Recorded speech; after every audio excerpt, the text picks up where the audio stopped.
Не само възрастта разваля ставите. Аз съм Янко Николов, създател на добавките за стави с марката Доктор Провокатор. Това са натурални продукти за здрави стави. И един от малкото хора, които над 60 все още бягам по маратони. И ще ти кажа нещо, което повечето лекари не ви казват. Анализирах защо при едни хора ставите се рушат бързо, а при други не. И открих нещо много важно.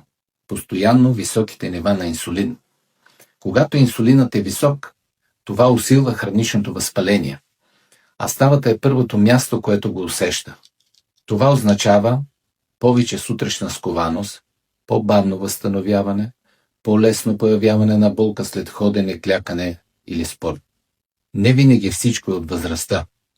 И най-интересното, много хора лекуват само ставата, а истинският проблем е метаболитен, от режима е.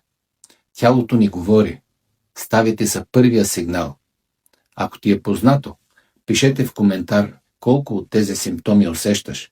Прати това видео на човек, който казва: от години ме боли, но е нормално за възрастта. Нека разбере, че не е нормално.